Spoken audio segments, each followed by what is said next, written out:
Hello, good morning, happiest of birthdays to all of the May 31st babies out there.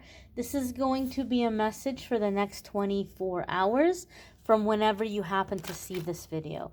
Whether you happen to see it on the 31st of May or some other day, we're setting the intention for the 24 hours that follow from the time that you see this video. So this is going to be for everybody out there.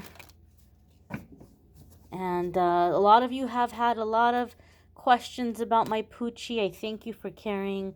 I can answer some of those at the end here. Ooh, we have the Fool card. Very nice. Move you all just a little bit closer.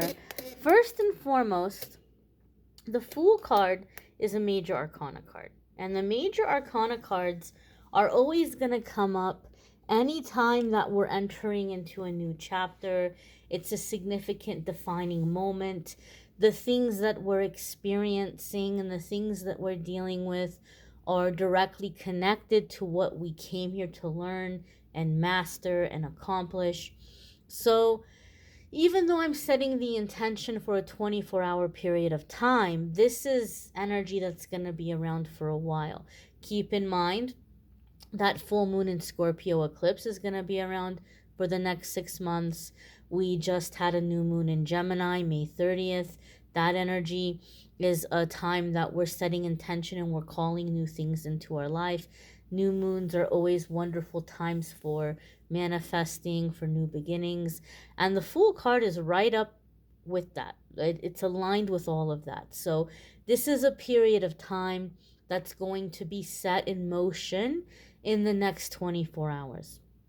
The Fool card comes up when we may be feeling drawn or called to do something that doesn't make sense to a lot of people.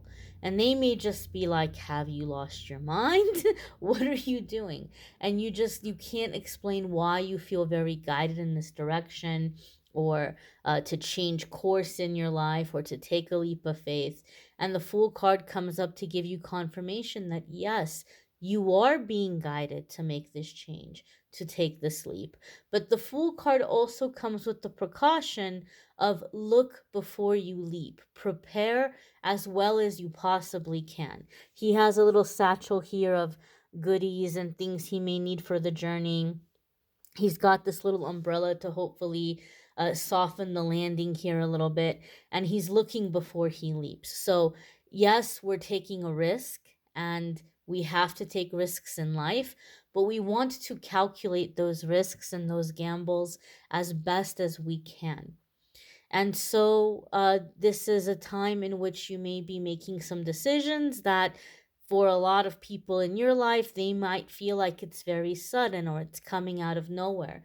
Meanwhile, it's been brewing and bubbling for a long time, and you're coming into this energy where you're like, I'm going to go for it. I'm going to do it. I'm going to go for it.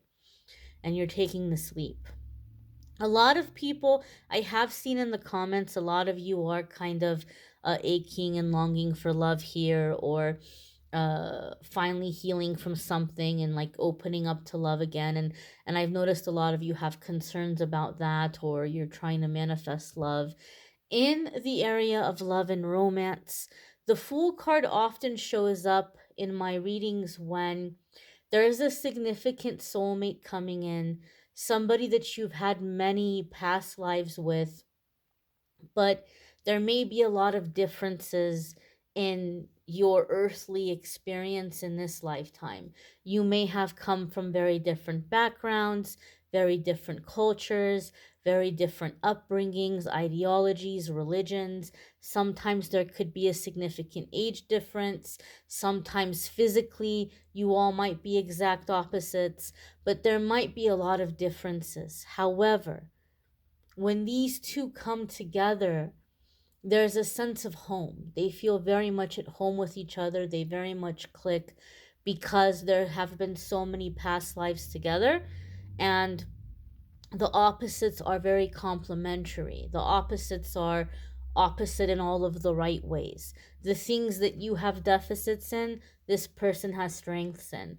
The things that they have deficits in, you have strengths in. So when you all come together, you make a wonderful team, and there's really nothing that you can't accomplish. But to people on the outside looking at you all, they might be like, how in the world, how on earth did these two get together? They might even think that, oh, well, they're not going to last, or like, what is going on there? But there's such a strong connection, and there's such a strong balance, and such a strong complementing of one another's personalities and strengths and skills, that it's a very, very solid relationship.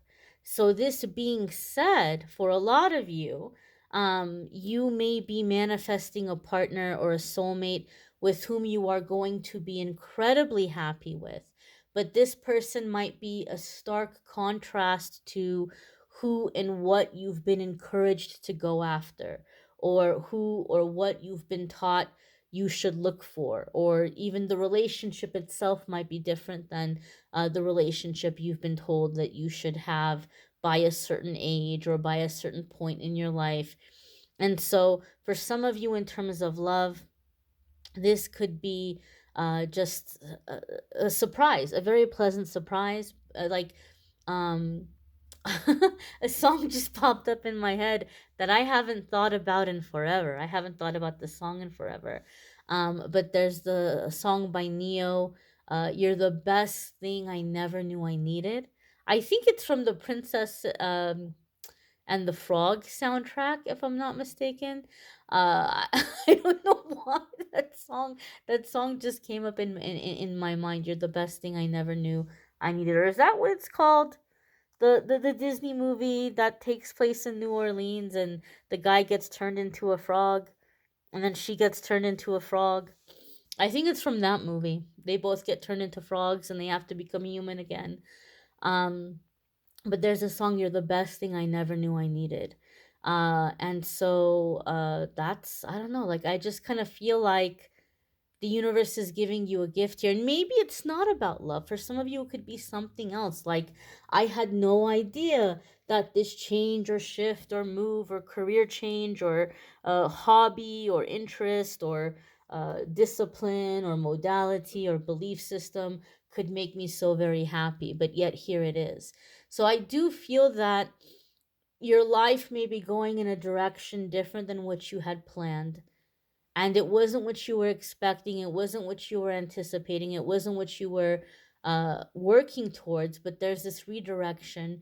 You're being guided to take this leap or change of course, and once you do, you're like, wow, I never knew, like this is what I needed, this is what's making me happy. Because as I said, we get really caught up in the conditioning, the programming, and what we're told is going to make us happy, and our angels and guides know. They know better, right? They know better.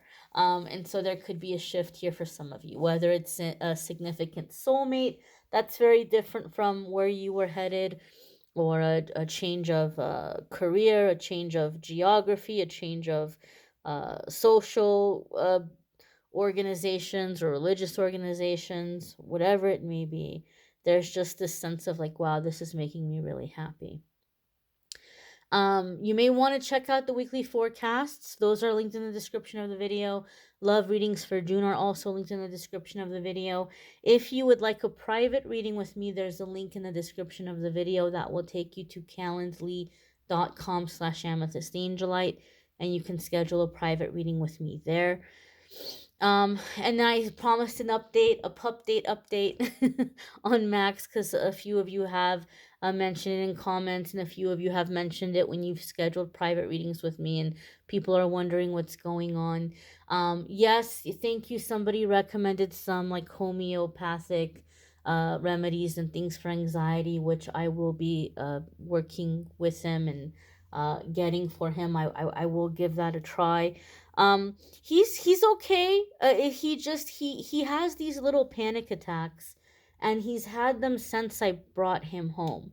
And so when he has these little doggy panic attacks, I massage him, I pet him, I calm him down. He kind of like cuddles up against me. He's a really big dog, but he'll still try to crawl in my lap like he's a little puppy, and I just kind of try to comfort him and soothe him, and I just talk real quiet. I just kind of like whisper to him and tell him it's okay, and I just give him like a little massage and just kind of pet him, and like he calms down.